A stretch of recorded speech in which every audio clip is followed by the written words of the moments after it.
أنا أعتذر من الشعب العراقي، تحديدا الحشد الشعبي، على موقف رئيس بلدي ووطني الذي قال: أنا لا أريد أن أستنسخ تجربة الحشد الشعبي في لبنان، وأقول للعراق وللحشد وأقول لكل العالم: احفروا كلمات المتواضعة على آثار لبنان وآثار العراق.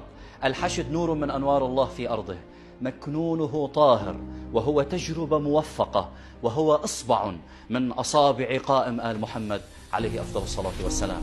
أما بالنسبة للبنان، والله العظيم أتكلم بحب وبصدق وبنية طيبة. سلاحنا يا فخامة الرئيس هو الذي سيدافع يوما ما عن قصرك وعن بيتك وعن أسرتك.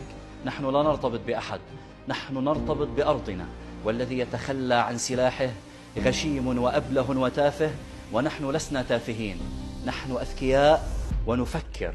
والأسد الذي نالته المخالب في الحرب شفي الآن، وستسمع يا فخامة الرئيس زئيره على العدو يوما ما، والحمد لله رب العالمين.